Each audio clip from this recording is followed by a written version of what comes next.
오늘 함께 나누신 하나님의 말씀은 누가복음 1장 26절부터 38절까지의 말씀입니다. 신약성경 누가복음 1장 26절부터 38절까지의 말씀 한 절씩 교독하겠습니다. 여섯째 달에 천사 가브리엘이 하나님의 보내심을 받아 갈릴리 나사렛이란 동네에 가서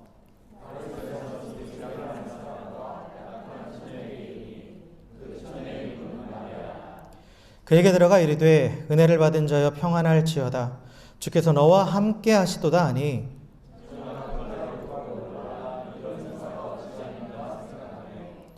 천사가 이르되 마리아여 무서워하지 말라 내가 하나님께 은혜를 입었느니라.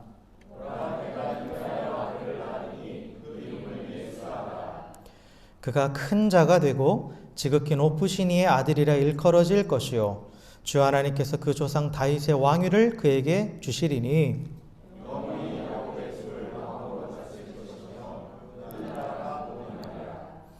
마리아가 천사에게 말하되 나는 남자를 알지 못하니 어찌 이 일이 있으리이까.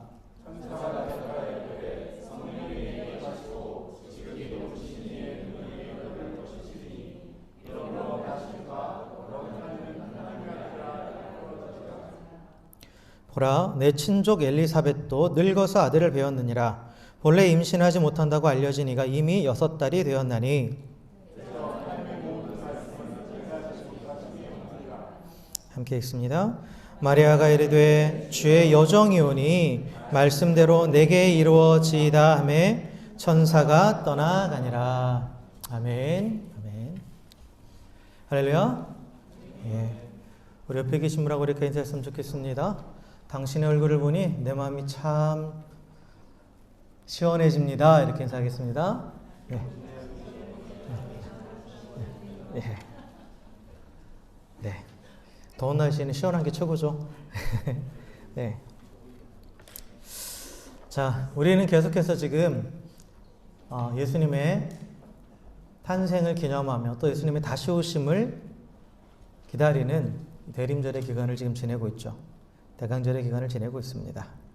그래서 오늘은 이 대강절 기간 동안 마리아에 대해서 한번 좀 말씀을 나눠봤으면 좋겠어요. 사실 우리가 이제 마리아에 대해서 얘기할 때 이제 뭐 성모 마리아 얘기하고 또 캐톨릭에서는 또 마리아에 대한 여러 가지 이제 많은 자기들이 가지고 있는 신학적인 그런 의미들이 있습니다. 근데 이제 우리하고는 좀 다른 부분들이죠. 그래서 마리아에 대한 얘기들 많이 하지 않는데 사실 마리아는 믿음의 사람이에요. 믿음의 사람입니다. 우리는 이제 마리아를 섬기는 건 아니죠. 당연히. 그런데 마리아의 삶의 모습들을 보면 우리가 믿는 자로서 본받아야 할 부분들이 참 많아요. 참 많습니다. 오늘 특별히 이 말씀 안에서 이제 예수님을 처음 이제 가졌다라고 알려주는, 이제 천사가 알려주는 그런 거, 우리 이제 수태고지라고 그러죠. 수태고지. 지금 그 장면인데, 여기에서 봐도 우리가 마리아가 얼마나 믿음이, 하나님을 향한 그 믿음이 확실한 자인지, 그리고 또 이런 마리아의 모습을 보면서 하나님이 택하실 만한 사람이다라는 것을 우리가 발견할 수 있어요. 그래서 오늘은 이 수태고지 사건을 통해서 하나님을 믿는다라는 것이 무엇인지, 또 하나님의 은혜가 무엇인지, 또 그 은혜의 주인공이 되기 위해서 우리가 어떻게 해야 되는지에 대해서 오늘 마리아의 모습을 보면서 한번 살펴봤으면 좋겠습니다.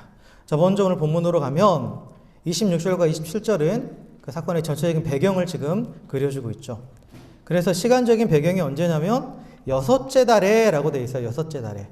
여기서 6째 달에 라는 것은 어떤 의미냐면 이 누가복음은 두 아이의 잉태에 대한 그 천사의 예언으로 시작해요. 그래서 먼저 예언한 게 뭐냐면 세례 요한, 엘리사벳에게 나타나셔서 제사장 사가랴와 엘리사벳의 부부, 그들은 나이가 많았지만 아이가 없는 그 부부에게 하나님께서 나타나셔서 너희가 아들을 낳을 것이다. 아들을 낳을 것이다. 라고 그렇게 예언을 하죠. 천사가 나타나서 예언을 합니다. 그래서 엘리사벳이 이제 임신을 해요. 그때로부터 6달 뒤예요. 그때로부터 6달 뒤를 말하는 겁니다. 그리고 지금 장소는 어디냐면 갈릴리 나사렛 마을이죠. 갈릴리 나사렛 마을이에요. 그래서 천사 가브리엘이 지금 예수님이 그 마리아의 뱃속에 이제 잉태되었다는 사실을 가르쳐주기 위해서, 알려주기 위해서 지금 마리아를 방문한 거죠. 마리아를 방문하는데, 그런데 마리아에 대한 수식어가 어떻게 나오냐면 27절에 다윗의 자손 요셉이라 하는 사람과 약혼한 처녀라고 되어 있죠. 그냥 마리아라고 하지 않고 다윗의 자손 요셉이라 하는 사람과 약혼한 처녀라고 이렇게 되어 있어요. 처녀라고 되어 있죠. 중요한 의미를 가지고 있는 그런 수식어입니다. 중요한 의미들을 가지고 있어요. 당시 유대인들의 결혼 풍습에 의하면 남자는 결혼하기 위해서 먼저 여자의 집에 가서 지참금을 내야 돼요. 이 여인을 내가 아내로 맞이하기 원하니까 그에 대한 대가로 내가 돈을 드리든지 뭐 짐승을 주든지, 하여튼 그 부모가 책정한 그 지참금을 줘야 돼요. 돈 없으면 결혼 못해요. 돈 없으면 할 수가 없어요. 그래서 왜 구약 성경에도 보면 야곱이 그 아내 라헬을 얻기 위해서 7년간 봉사하잖아요. 7년간 봉사하잖아요. 그게 당시 결혼 풍습이었어요. 이때 예수님 당시도 마찬가지고. 그래서 먼저 지참금을 가지고 가서 결혼을 하겠다라고 허락을 해달라고 그러고, 그 또한 여인에게도 그 선물을 주는 거예요. 약속의 선물을 줘요. 약속의 선물을 줍니다. 그러면 이제 약혼이 되는 거예요. 허락이 되면. 그런데 그 약혼하고 바로 결혼하는 게 아니라 실질적으로 결혼하기까지 약 1년에서 2년의 시간이 필요합니다. 그 기간에 이제 남자는 자기가 살 집을 마련하고 여러 가지 것들을 준비하죠. 그런데 약혼하고 결혼하기까지의 그 기간 동안 여자는 자기 집에 그냥 사는 거예요. 그대로. 원래 자기 집에 그대로 살고, 단지 법적으로만 이제 결혼할 사람이 있는 정혼한 여인 이렇게 돼 있는 거죠. 정혼한 여인이요. 그럼 그 기간 동안에 동침을 할 수 없습니다. 동침을 할 수 없게 그렇게 엄격하게 금해져 있었어요. 그리고 이제 시간이 지나서 준비가 다 됐을 때 이 약혼자는 이제 그 여인의 집으로 와서 그 여인을 데리고 이제 데리고 가는 거예요. 자기가 마련한 그 집으로 데리고 가는 거예요. 그리고 혼인잔치를 하는 거죠. 거기서부터. 혼인잔치가 약 7일 동안 진행이 됩니다. 이 결혼 풍습이 예수님의 비유에 잘 나와 있죠. 열처녀 비유에 보면 신랑이 신부를 데리러 가잖아요. 지금 그게 이거예요. 그러니까 약혼을 해놓고 준비가 다 된 거예요, 이제. 그래서 이제 신부를 데리러 가는 거죠. 정식으로 이제 결혼식을 이제 하는 거죠. 그 신부를 데리러 가는데 그 열처녀들이 들러리로 있는데 5명은 기름이 없고, 그리고 5명은 기름을 가지고 있죠. 그러니까 유대인의 결혼식은 저녁에 시작됐단 말이에요. 그러니까 당연히 불이 필요하죠. 그리고 이걸 그 아내를 데리고 집에 가는 그게 그 웨딩 마치예요. 쉽게 말하면. 결혼 행진이 되는 거예요. 모든 사람들 앞에서 이렇게 축하받고 하는 그런 의식이란 말이에요. 그러니까 그 횃불을 이렇게 밝혀가지고 가는 그 자리가 되게 축제의 자리고, 그것을 인도하는 자리가 되게 영광스러운 자리죠. 그리고 나서 그렇게 인도해서 가면 이제 남자의 집에 가서 잔치가 시작되면 문이 딱 닫혀요. 그리고 잔치 끝날 때까지 문이 열리지 않습니다. 그러니까 나중에 5명의 처녀가 와서 문 열어달라고 해도 안 열어주잖아요. 그러니까 당시 결혼 풍습이 이랬다라는 거예요. 그러니까 요셉과 마리아도 지금 결혼하기로 약속한 사이인 거예요. 그러니까 정혼한 사이인 거죠. 정혼한 사이예요. 그런데 이 요셉을 가리켜서 다윗의 자손 요셉이다라는 그런 표현을 쓰고 있죠. 다윗의 자손 요셉이다라는 표현을 쓰고 있어요. 이것은 나중에 이제 메시아와 관련지어서 중요한 의미를 가지고 있기 때문에 콕 찍어서 다윗의 자손이라고 표현을 하고 있는 거죠. 그런데 어쨌든 간에 이제 이 약혼녀의 상태에 있는 이 마리아에게 지금 천사가 찾아온 거죠. 가브리엘이 찾아온 거예요. 그래서 28절부터 이제 천사와 이 마리아의 대화가 쭉 시작됩니다. 총 3세트가 있어요. 총 3번에 걸쳐서 천사가 먼저 말하고 마리아가 그에 대해서 반응하고, 또 천사가 말하고 반응하고, 천사가 말하고 반응하고, 이렇게 하면서 얘기가 진행이 됩니다. 얘기가 진행이 되는데 우리가 여기서 주목해서 봐야 될 게 뭐냐? 마리아의 반응이에요. 마리아의 반응.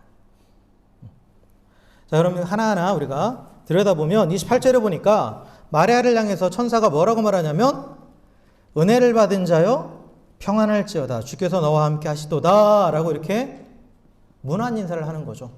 근데 보통 그때 당시에 문안 인사는 그냥 샬롬이에요. 평강이 너에게 있을지어다 이런 의미예요. 이런 식의 그냥 인사인데 이 천사의 지금 인사는 약간 다른 거예요. 일반적인 인사의 내용과 달라요. 그래서 은혜를 받은 자여 평안할지어다 주께서 너와 함께 하시도다 라고 그런 길게 지금 인사를 하고 있는데 여기서 은혜를 받다라는 말은 하나님께서 마리아를 선택하셨다라는 그런 의미를 지니고 있어요. 그러니까 하나님께 택함받은 자여라는 그런 의미예요. 하나님께 택함받은 자여. 그리고 주께서 너와 함께 하신다라는 것은 단순히 그냥 너와 함께 하신다라는 그런 의미가 아니라 너와 함께 하셔서 하나님께서 무슨 일을 하실 것이다라는 그런 내용이 또 함축되어 있어요. 그러니까 이 천사의 마리아를 향한 인사는 뭐냐? 너를 하나님께 선택받은 자고 하나님이 너를 통해서 일을 하실 것이다. 역사하실 것이다. 라는 그런 의미를 담고 있는 거예요. 그건 단순한 인사가 아닌 거죠. 단순한 인사가 아닌 거예요. 그러니까 이 인사를 듣고 마리아가 놀라는 거예요. 물론 천사를 보고도 놀랬겠지만 그러나 이 내용을 들어보니까 이게 무슨 말이지? 하고 지금 생각을 하게 되는 거죠. 그래서 29절에 보니까 처녀가 그 말을 듣고 놀라서 이런 인사가 어찌함인가 하고 생각했다라는 거죠. 일반적인 인사가 아니었다라는 거예요. 일반적인 인사가 아니고 하나님께 선택받은 자요. 너를 통해서 하나님이 일하실 것이다. 너와 함께 하셔서 하나님이 일을 하실 것이다. 라고 지금 그렇게 이야기하고 있으니까 마리아가 이제 놀란 거죠. 놀란 거예요. 그래서 마리아의 반응이 나오는데 첫 번째 반응은 뭐였냐? 놀란 거예요. 당혹스러운 거예요. 당혹스러운 거죠. 마리아는 하나님이 나를 왜 선택하셨는지, 그리고 은혜가 뭔가, 하나님께서 내게 주신 은혜가 과연 무엇인가, 그리고 하나님께서 나와 함께 해서 일을 하신다는데 무슨 일을 하신 거에 대해서 전혀 모르는 거죠. 저는 지금 모르는 상태고, 자신을 봐도 마리아는 지금 이때 당시 우리가 추측하기로는 16세, 17세 아주 어린 나이예요. 그때는 다 이렇게 결혼을 했으니까. 그죠? 그때는 이렇게 다 결혼했으니까. 현사가 몇 살이지? 14살인가? 네. 11살밖에 안 돼요? 죄송합니다. 여긴 지금 그 나이대가 없죠. 여기. 근데 저희 어머니도 저 17살에 나셨거든요. 그러니까 옛날에는 조언들을 많이 했잖아요. 이때도 마찬가지예요. 이때도 그래서 이 마리아 나이는 뭐 10대 소녀, 그리고 여자잖아요. 당시 뭐 여자는 사실 사회에서 특별하게 뭔가 대우받지 못하던 시절이, 인정받지 못하던 시절이고, 그리고 이런 나사렛이라는 작은 동네, 그리고 그냥 보잘것없는 그 집안이 좋은 것도 아니고, 그러니까 이런 나에게 지금 천사가 와서 하나님이 너를 택하셨다. 하나님이 너에게 은혜를 베푸신다. 그리고 하나님이 너와 함께 하셔서 하나님의 일을 하실 것이다. 라는 식으로 이렇게 인사를 하니까, 얘기를 하니까 놀란 거죠, 당연히. 놀란 거예요. 그래서 이게 무슨 말이야? 쉽게 말하면 이게 무슨 말이야? 하고 생각한 거죠. 이게 무슨 말이야? 그러면서 천사는 평안하라 라고 얘기하지만 사실 평안하지 않죠. 그는 지금 놀라고 당혹감이 지금 당황한 거죠. 당황한 거예요. 당황한 겁니다. 그러니까 이제 30절부터 33절까지 천사가 이제 마리아에게 설명을 해주는 거예요. 설명을 해줍니다. 자신이 이 말에 당황스러워하는 이 마리아를 안심시키고, 그리고 그녀에게 주신 하나님의 은혜가 무엇인지, 하나님이 그녀를 통해서 무슨 일을 하실 것인지에 대해서 지금 설명을 쭉 해주는 거예요. 쭉 해주는 겁니다.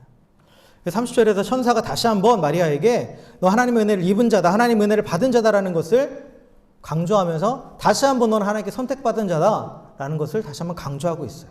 강조하고 있습니다. 그러면서 하나님이 너를 택하셔서 은혜를 베푸셨는데 그 은혜가 무엇이냐? 그건 바로 네가 잉태했다. 잉태하여서 아들을 낳을 것이다. 라고 구체적으로 그 내용을 설명을 해주죠. 내게 임하는 하나님의 은혜는 네가 지금 아들을 가졌는데 하나님께서 너를 통해서 그 아들을 낳게 하실 것이고, 그리고 아들을 통해서 하나님이 일하실 것이다. 라는 거예요. 그러면서 그 아들을 통해서 하나님이 무슨 일을 하실 것에 대해서 31절부터 쭉 얘기를 하죠. 31절부터. 32절부터 쭉 얘기를 해요. 그래서 아들을 잉태해서 낳을 건데 그 이름을 뭐라 하라고 얘기해요? 예수다. 예수. 그 예수라는 이 이름은 히브리어 여호수아 있죠? 여호수아를 헬라어로 음역하면 예수가 되는 거예요. 새로운 이름이 아니라 여호수아라는 그런 이름이 헬라어로 음역하다 보니까 예수가 된 거예요. 그런데 이 말의 의미는 뭐예요? 하나님이 구원하신다라는 뜻이에요. 하나님이 구원하신다. 그래서 다시 말하면 하나님께서 너를 통해서 구원하실 것이다. 너에게 아들을 주셨는데 그 아들을 통해서 이 세상을 구원하실 것이다 라는 그런 의미죠. 그런 의미예요. 그리고 나서 32절 33절에서는 그 예수님이 어떤 분인가, 지금 너를 통해서 태어날 예수가 어떠한 자인가에 대해서 설명을 해줍니다. 그래서 크게 두 부분으로 나뉘어줘요. 그래서 32절 앞에 보면 그가 큰 자가 되고 지극히 높으신 이의 아들이라 일컬어질 것이요 라고 얘기하겠죠. 큰 자가 되고 지극히 높으신 자의 아들이라 일컬음 받는다라는 것은 무엇을 의미하냐면 예수님의 신성을 얘기해요. 예수님의 신성. 예수님은 하나님의 아들이다. 그리고 예수님이 하나님의 아들이라는 말은 곧 예수님은 곧 하나님이시다라는 그런 의미예요. 그런 의미입니다. 큰 자, 지극히 높으신 자, 이 말은 하나님을 가리키는 거예요. 하나님을. 누가는 하나님을 가리키는 데 있어서 하나님을 그 명칭할 때, 지칭할 때 지극히 높으신 자라는 표현을 많이 썼어요. 지극히 높으신 자. 그래서 왜 복음서들에 보면 같은 내용들이 이렇게 여러 번 이렇게 나오잖아요. 그 내용들을 보면 마태 같은 경우는 하나님 이렇게 표현하는데 누가는 지극히 높으신 자 이런 식으로 표현을 해요. 그 이유가 뭐냐면 누가복음은 누가가 썼죠? 그렇죠? 우리 누가 말고 의사 누가가 썼죠? 의사 누가가 썼는데 근데 그 누가복음의 독자는 대상은 이방인들이에요. 이방인들이에요.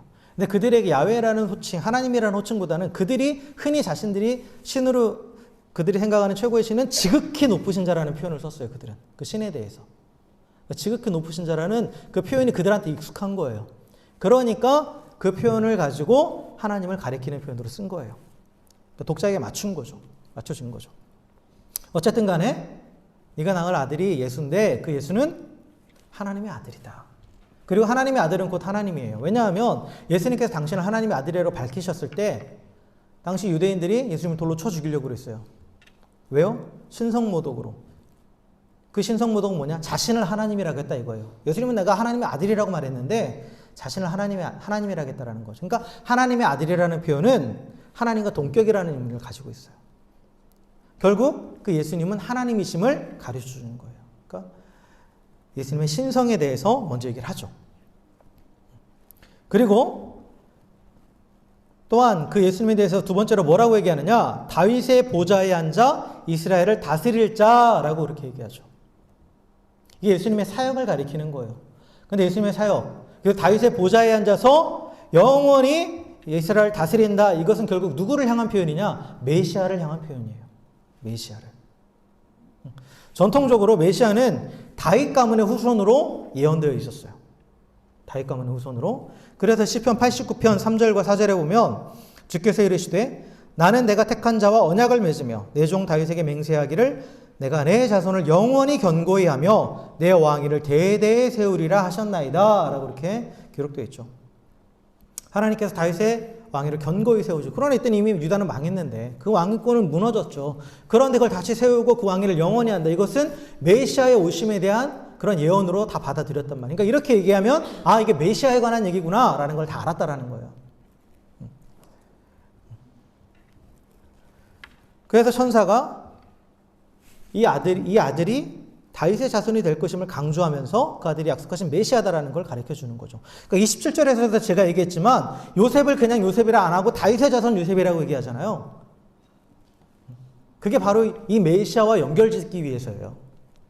메시아라는 예수가 메시아라는 것을 연결짓기 위해서 다윗의 자손 요셉이라는 표현을 쓴 거예요. 그래서 이제 마리아가 이 천사의 얘기를 듣고 자신에게 임한 하나님의 은혜가 무엇인지 알았죠. 내게 아들이 생길 거래. 그런데 그 아들이 예수래. 구원자래. 그런데 그 예수는 하나님의 아들이고 그리고 또한 메시아래. 그걸 이제 알게 된 거죠. 듣고 보니까 사실 엄청난 사건이죠. 엄청난 사건이에요.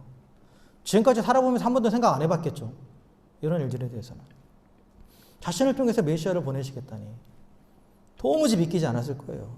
도무지 믿기지 않았을 거죠. 그런데 설사 이걸 믿는다 해도 문제가 있죠. 심각한 문제가 있어요. 그건 뭐예요? 이 마리아는 남자를 모르는 처녀예요. 그렇잖아요. 처녀가 애를 낳는다? 그럼 불가능한 거죠. 그럼 불가능한 거예요. 그러니까 마리아가 다시 물어보는 거예요. 천사한테. 물어보는 거예요. 34절에 나는 남자를 알지 못하니 어찌 일이 있으리이까. 의심하는 거죠. 의심하는 거예요. 메시아를 나를 통해서 보내신다는 것도 사실 엄청난 사건인데 그것도 믿기 어려운데 그래 백반양보해서 그걸 믿는다고 합시다. 그런데 지금 난 처녀라고요. 남자를 알지 못하는데 어떻게 나를 통해서 아이가 나옵니까? 라고 그렇게 질문하는 거예요. 당연한 질문이죠. 당연한 질문이에요. 그러면서 이제 의심을 하고 있단 말이죠. 의심을 해요. 그러자 천사가 대답해 주죠. 35절부터 37절까지. 뭐라고 대답합니까? 성령이 너에게 임하실 것이다. 그리고 하나님의 능력이 너를 덮으실 것이다. 그래서 그 일을 이루실 것이다. 라고 말씀하죠. 그러니까 처녀의 잉태는 불가능한 건데 그 잉태를 가능하게 하는 근거로 하나님을 대는 거예요. 성령과 하나님의 능력을 얘기하는 거죠. 하나님이 너에게 임하시면 그 하나님의 능력이 너에게 임하시면 가능하다. 된다 이거죠. 된다.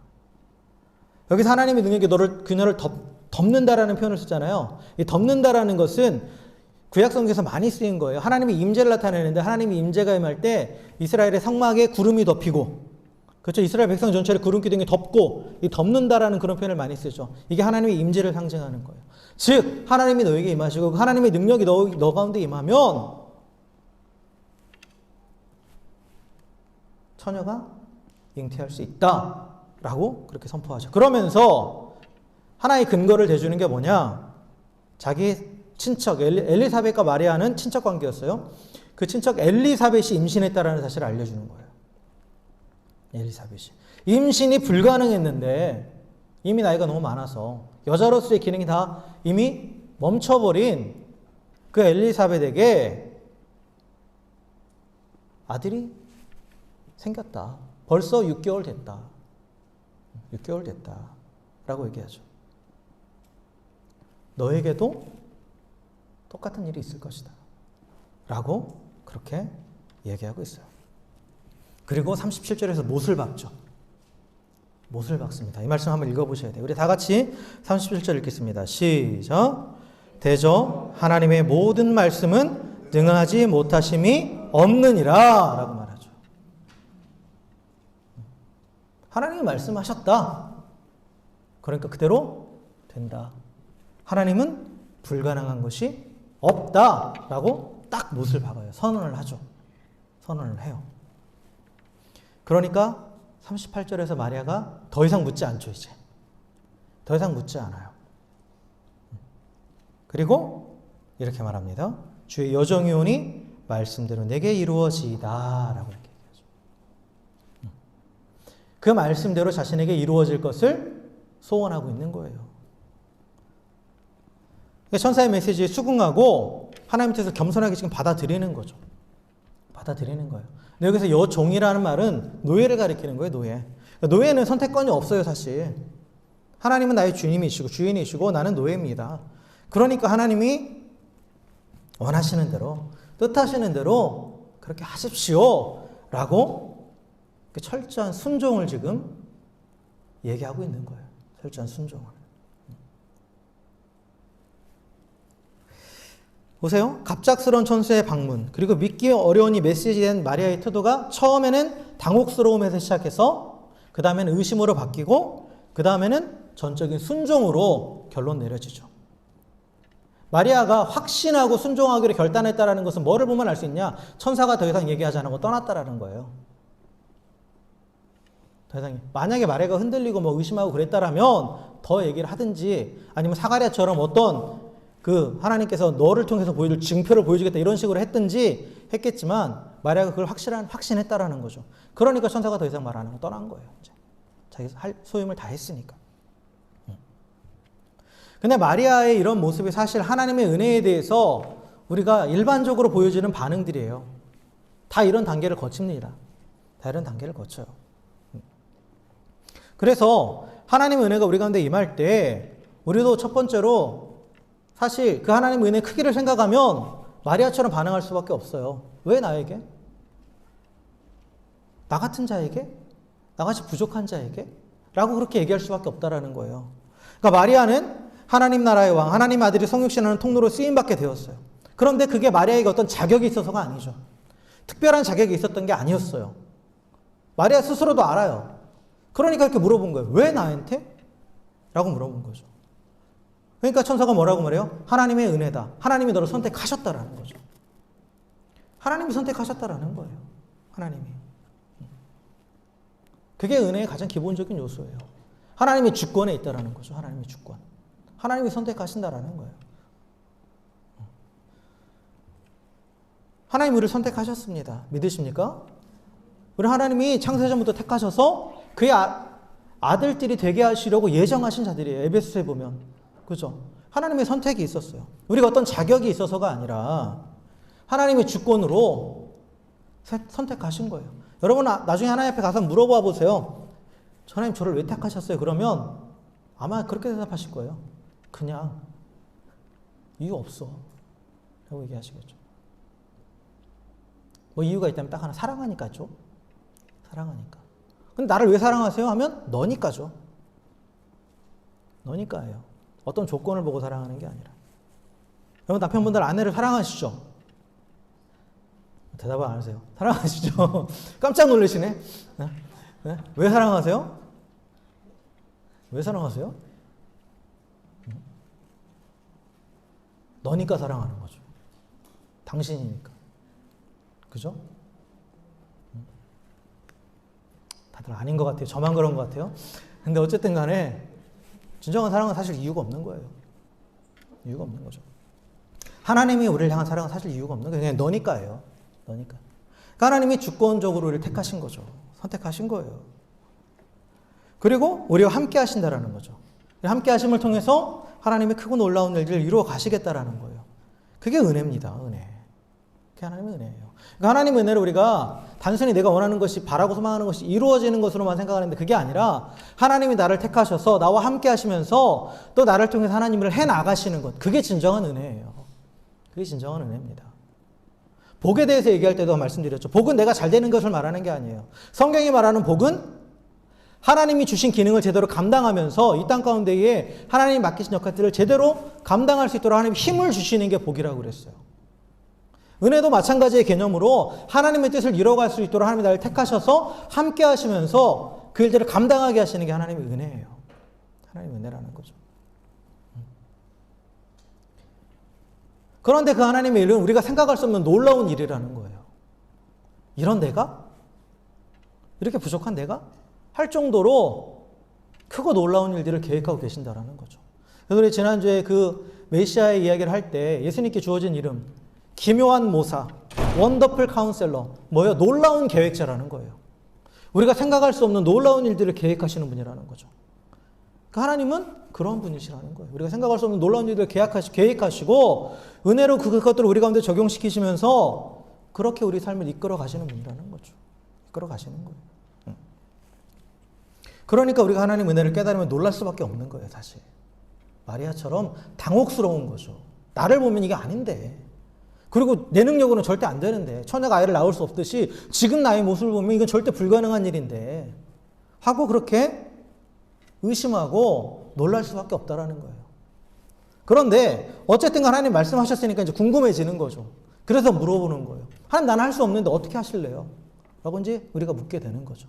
사실 의심에도 종류가 있습니다. 의심은 내가 믿지 않기로 결정하고 의심하는 게 있고 믿고 싶은데 의심하는 게 있어요.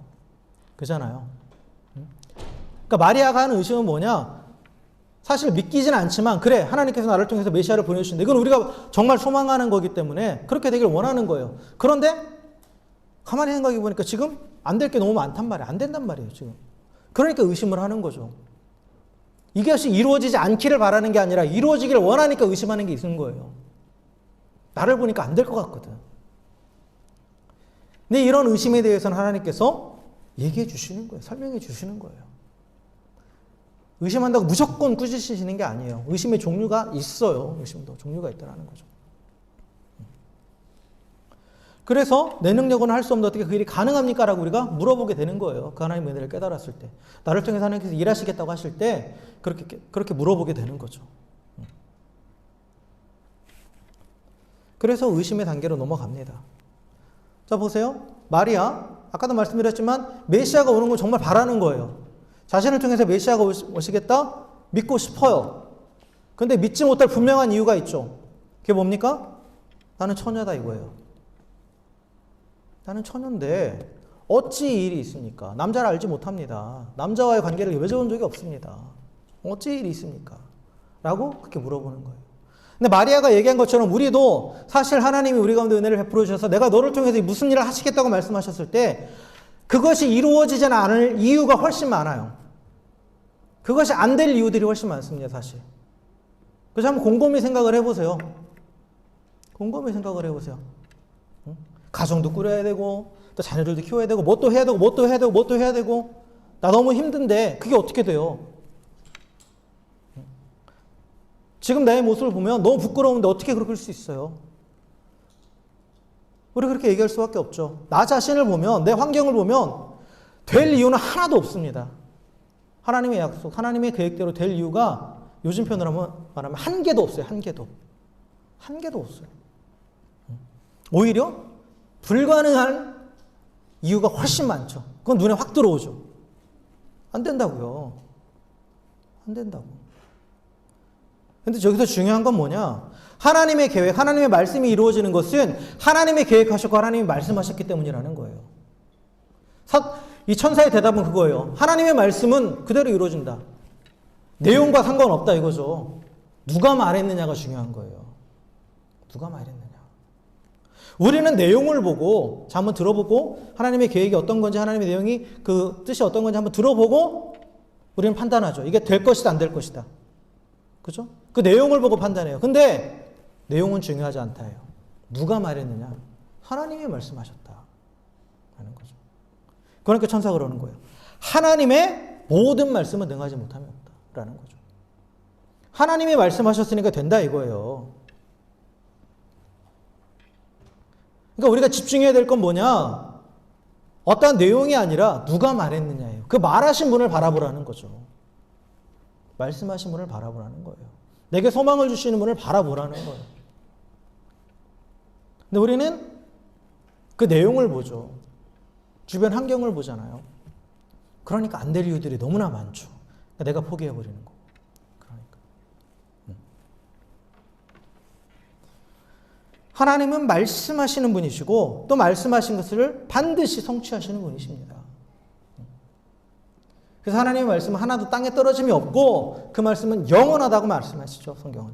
풀은 마르고 꽃은 시드나 주의 말씀은 영원히 서리라고 말씀하세요. 영원히. 그의 말씀은 사라지지 않고 쇠하지 않고 반드시 우리 눈에 보이는 어떤 사건이 되고 또한 하나님이 일하시는 역사가 되고 또 시간이 지나면 그것이 우리의 지나간 역사가 되는 거예요. 또한 히스토리가 되는 거예요. 말씀하신 것을 창조하시고 말씀하신 대로 섭리하시고 말씀하신 대로 이루시는 분이에요. 하나님. 마리아에게 얘기했죠. 엘리사벳의 소망 없는 태에게도 생명을 잉태하게 한 게 하나님이시다. 비록 결혼하지 않았지만 처녀의 태에도 하나님은 생명을 잉태하게 하실 수 있다. 라는 거예요. 내게 말하는 분은 하나님이다. 라는 거죠. 하나님의 말씀이 우리 삶도 마찬가지로 완전히 뒤바꾸실 수 있다는 거예요.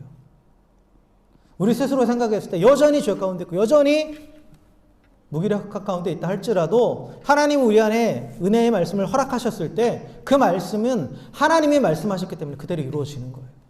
그대로.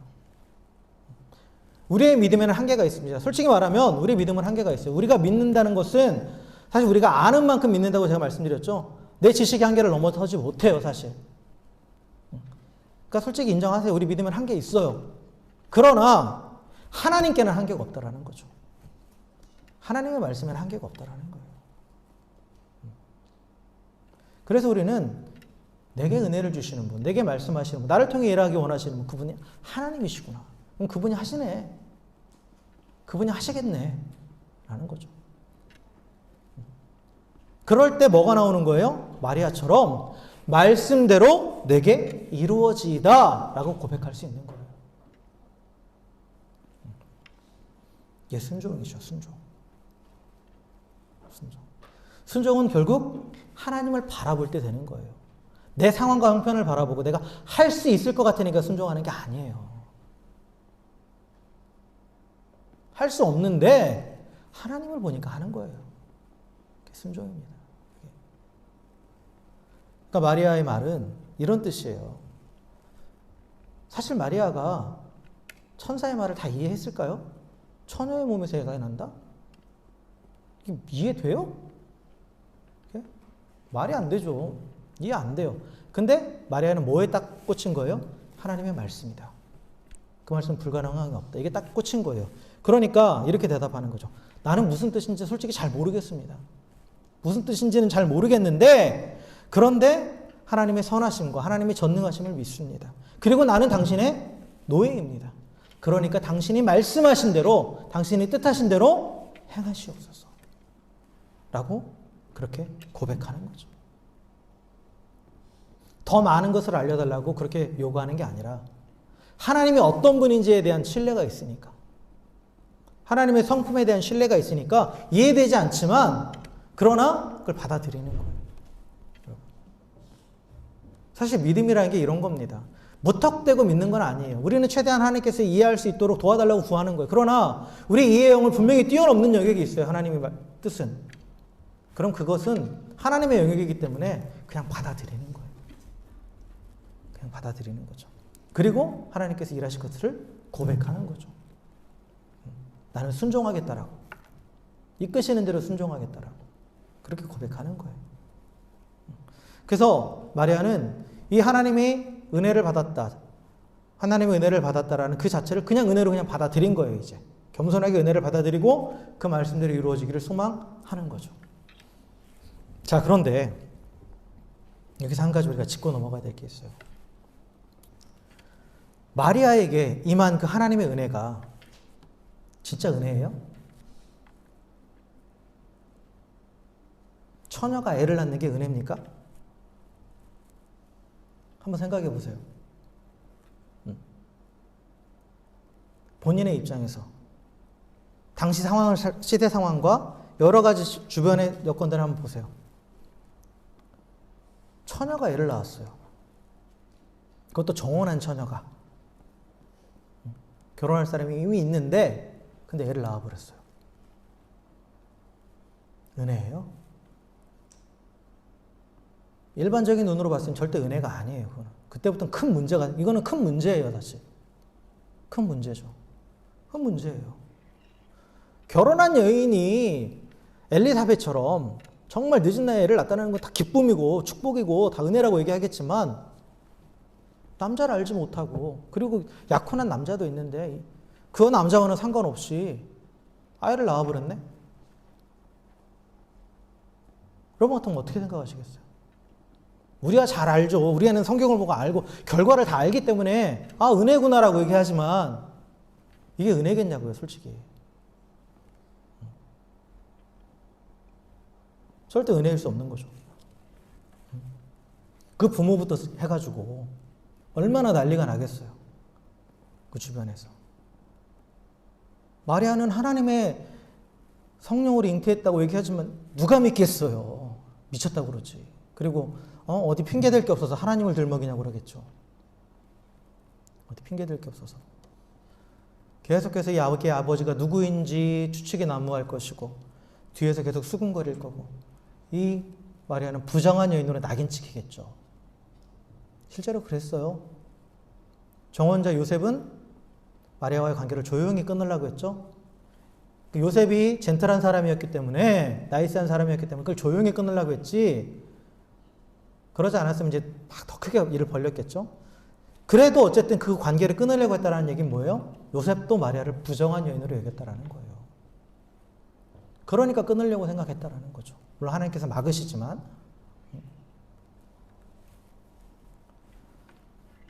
이게 심한 경우는 부정한 여인, 가늠한 여인으로 치부돼가지고 돌에 맞아 죽을 수도 있는 거예요. 돌에 맞아 죽을 수도 있는 그런 상황이에요. 그러니까 마리아의 마지막 결단의 말은 절대 쉽게 나온 말이 아니에요. 절대 쉽게 나온 말이 아니라는 거죠. 그러나 하나님을 향한 신뢰가 있었기 때문에, 그 하나님이 어떤 분인지를 알기 때문에 그것에 하나님의 성품을 의지해서 하나님은 나의 주인이시고 나는 종이니까 그냥 그 역할 그대로 받아들이는 거예요. 나에게 선택권이 없다라는 거죠. 이로 인해서 은혜라고 말하는데 오히려 이로 인해서 자신의 삶은 더 수치스러워지고 힘들어질 수 있어요. 죽을 수도 있어요. 어떻게 보면 저주예요. 은혜가 아니에요. 그러나 그녀는 하나님의 뜻이 되는 도구가 되는 자신의 역할을 기꺼이 받아들인 거예요. 마리아도 이미 십자가를 진 거예요, 사실. 마리아도 이미 십자가를 졌다라는 거죠. 이해가 되지 않아도, 분명히 어려움이 있을 것이 너무나 분명한데도 하나님의 성품을 신뢰하면서 나는 하나님이 뜻하시는 대로 사용될 하나님의 도구라고 고백한 거예요, 이 마리아의 고백은. 그리고 그것 자체를 은혜로 받아들였다라는 거예요. 은혜로. 여러분, 진정한 은혜는 아까도 말씀드렸지만 내가 바라는 것을 하나님부터 받는 거, 그걸 의미하는 게 아니에요. 그걸 의미하는 게 아니라 나를 택하셔서 나를 통해서 하나님의 뜻과 계획을 이루시는 거예요. 그런데 그 뜻과 계획을 이루어 가시던 그 과정에서 오히려 내게 해가 될 때도 있어요. 나한테 해가 될 때도 있다라는 거예요. 당장 십자가를 져야 되는 희생과 헌신을 요구할 수도 있어요. 나의 시간을 더 드려야 될 수도 있고, 나의 물질을 더 드려야 될 수도 있고, 마음을 더 드려야 될 수도 있고, 더 힘들어질 수 있어요. 분명히 말씀드립니다. 그러나 나는 종이니까 나에게 선택권이 없습니다 라고 고백하고 주인의 명령을 따라가는 거예요. 그리고 주인이 나를 그렇게 사용해 주시는 것을 감사하는 거예요. 그걸 은혜로 받아들이는 거죠. 그럼 무슨 일이 일어나느냐? 마리아의 몸을 빌어서 이 땅 가운데 구세주가 오신 것처럼 그 사람을 통해서 하나님의 은혜가 흘러가는 거예요, 이제. 나 한 사람에게 머물러 있는 게 아니라 다른 사람들은 살리고 이 땅을 회복시키는 자로 쓰임받게 되는 거예요. 그래서 지금은 괴롭지만 그 열매들이 맺혀갈 때, 또 장차 하나님의 나라에서 지금 겪는 그 괴로움과는 비교할 수 없는 큰 기쁨을 누리게 된다는 거죠. 지금은 괴로움뿐일 수도 있어요, 사실. 이 땅 가운데는 계속 괴로움뿐으로 우리가 이 땅을 살아가다 죽을 수도 있어요. 그러나 분명히 우리 뒤에 있는 그 영혼의 세계에서는 이 평생 우리가 겪은 그 고난이나 고통과는 비교할 수 없는, 그것들은 아예 생각나지도 않을 정도로 가장 큰 기쁨이 우리 가운데 예비되어 있다는 거예요. 그리고 그 기쁨은 영원하다라는 거죠. 영원하다라는 거예요. 그게 은혜예요. 그게 예비되어 있다는 것이 또한 은혜라는 거죠.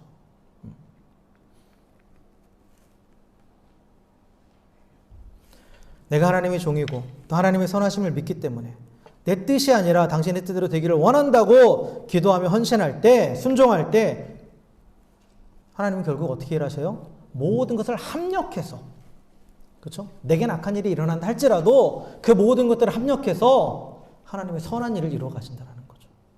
온 인류를 구원하시고자 하시는 하나님의 일의 가장 궁극적인 목적은 뭐냐? 온 인류를 구원하시는 거예요. 그 일들이 우리를 통해서 이루어진다는 거죠. 이 땅에 하나님의 나라를 임하게 하는 거예요. 그게. 그래서 이런 마리아처럼 이런 고백을 하기 위해서는 분명히 우리 정체성을 분명히 해야 됩니다. 우리 하나님의 종입니다. 종이에요. 자유를 얻은 종이죠. 하나님께서 자유로 풀어주셨지만 그 은혜와 사랑이 너무 커서 스스로 종이 된 자예요. 스스로 종된 자예요. 그런데 파트타임 종이 아니에요. 스스로 종이 된다는 것은. 내가 하고 싶을 때만 하고 원하는 일만 하는 그런 파트타임 종이 아니라 다시 완전히 주인과 노예의 관계로 다시 들어가는 거예요. 스스로.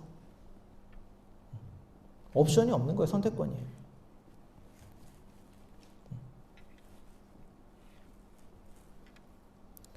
그 종이기 때문에 당연히 주인의 뜻에 순종하는 거죠. 내가 이해할 수 없고 감당할 수 없어도 주인의 뜻이고 주인이 그렇게 하겠다니까. 그러니까 받아들이고 맡기는 거죠. 오히려 택함 받음을 은혜로 알고 감사히 여기는 거예요. 여러분 스스로 하나님이 종이라고 여러분 생각하십니까? 입술로는 우리가 종이라고 하죠. 우리는 주의 종입니다. 근데 실제적인 우리 삶의 모습을 보면 누가 종인지 모르겠어요. 누가 주인인지. 그죠? 내가 원하는 걸 자꾸 내놓으라고만 하고 내가 원하는 대로 돼야 된다고만 하고 하나님 앞에 나 힘드니까 그냥 내버려 두라고 하고 자꾸 어떻게 감히 종이 주인한테 그래요?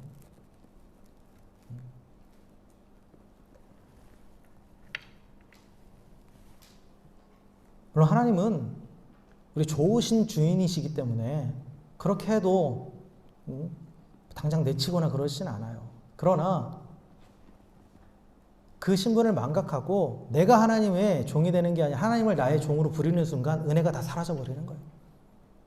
은혜가 다 사라지는 거죠. 여러분 기도할 때도 마찬가지예요.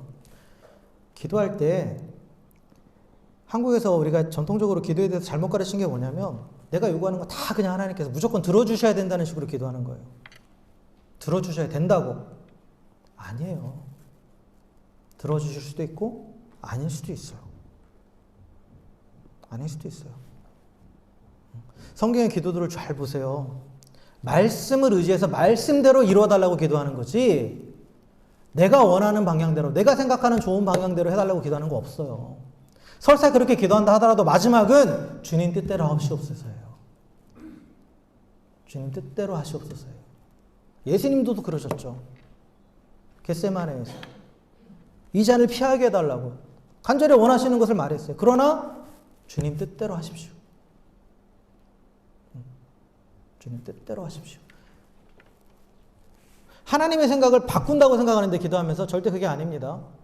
하나님이 여러 가지 옵션 중에 하나님이 계획하신 1안이 있고 2안이 있고 3안이 있는데 예를 들어서 내가 기도하는 것이 하나님이 처음 일했던 1안이 아니라 2안이라면 그렇게 바꾸실 수는 있어요. 하나님의 생각 자체를 우리가 바꾸는 건 아니에요. 하나님은 모든 걸 다 꿰뚫고 계시는 분인데 없는 생각이 하나님께 내가 기도한다고 해서 하나님이 갖고 계시지 않았던 어떤 생각이 새롭게 떠오른다? 그럼 내가 하나님이죠. 하나님이 생각하지 못한 걸 내가 생각해낸다? 그럼 내가 하나님이죠. 그건 모순이에요. 하나님이 가지고 있는 모든 계획 안에 다 있는 거예요. 그 가운데 하나를 하나님께 바꾸시는 거지. 내가 기도해서 하나님이 생각을 완전히 바꿔놨다? 이건 내가 하나님이 되어버리는 거죠. 이건 잘못 가르친 거예요, 기도에 대해서. 하나님이 주인이세요. 그 기도는 주인의 뜻을 알아가는 거라 그랬죠. 알아가는 거예요. 거기에 맞춰가야죠, 내가 맞춰가야죠. 그래서 하나님이 주인이시기 때문에 하나님의 뜻을 구하고 하나님의 뜻을 따르는 것이 진정한 종의 자세입니다. 그래서 우리는 기도할 때 말씀을 의지해서 기도하는 거예요, 결국. 하나님의 뜻은 말씀 안에 가장 확실하게 드러나 있으니까. 그 말씀을 가지고 기도하는 거지. 내 생각에 이게 좋으니까 이렇게 되게 해주시옵소서. 강요하지 마시라는 거예요, 하나님. 오해하지 마세요. 구할 수는 있어요. 그러나 안 주실 수도 있고 다른 하나님의 뜻이 있을 수 있다는 것을 우리는 분명하게 인정하셔야 돼요. 내 생각이 하나님의 생각과 다를 수 있다는 거. 내 생각대로 내놓으라고 하는 것은 기도가 아니죠. 그래서 하나님이 철저하게 주인이심을 인정하면서 종으로 순종을 넘어서 복종할 때 우리가 하나님 은혜의 통로가 되는 거예요. 그래서 진정한 은혜는 뭐라고요? 나만 잘 되는 게 아니에요. 내가 못되더라도 내가 잘못되더라도 나를 통해서 다른 이들이 복을 받는 거예요. 나를 통해서 그들에게 구원의 은혜가 임하는 거고 나를 통해서 그들이 회복되는 거예요. 설사 그 과정 가운데 내가 손해보고 내가 때로는 정말 죽는다 할지라도 그게 진정한 은혜예요. 말씀을 정리하겠습니다. 하나님은 아무 자격이 없는 나를 주권적으로 선택하셔서 먼저 구원의 은혜를 주셨습니다. 그리고 계속해서 그 하나님의 구원의 은혜를 흘려보내는 그런 통로를 사용하기 원하십니다. 그래서 이를 위해서 하나님께서는 능력의 말씀으로 우리들 한 사람 한 사람의 삶 가운데 함께 하시면서 그 말씀대로 역사하십니다. 내 힘으로는 아무것도 할 수 없지만 그저 하나님 앞에 철저하게 순종할 때 하나님이 행하실 것들을 기대하면서 그 전능하신 하나님께서 이루실 것들을 기대하면서 무릎 꿇고 나아갈 때 하나님은 그러한 자를 통해서 당신의 뜻과 계획을 이루어 가십니다. 이를 위해서 당장은 십자가를 지게 될 수도 있습니다. 그러나 이 당장의 고난과는 비교할 수 없는 큰 기쁨의 잔치가 우리 가운데 예비되어 있다는 것. 그것을 이 땅에서 누릴 수도 있고 누리지 못한다 할지라도 영원한 하나님의 나라에서 영원히 누리게 될 것이라는 사실을 확신하십시오. 이게 우리에게 주시는 진정한 은혜입니다. 은혜. 그래서 마리아처럼 또한 우리 예수님처럼 당장은 이해되지 않아도 또한 그에 따르는 고난이 예상된다 할지라도 하나님의 선하심을 신뢰하면서 주의 종이오니 나는 주의 종이오니 주의 말씀대로 내게 이루어 주옵소서 라고 고백할 수 있는 하나님의 사람이 되기를 주의 이름으로 간절히 축원합니다. 그래서 모든 이들에게 복을 전하는 하나님의 은혜를 전하는 그런 은혜의 통로가 되고 또한 그 가운데 해주시는 하나님의 큰 기쁨을 누리는 그 기쁨을 영원히 누리는 우리 모두가 되기를 다시 한번 주의 이름으로 간절히 축원합니다. 함께 기도하겠습니다.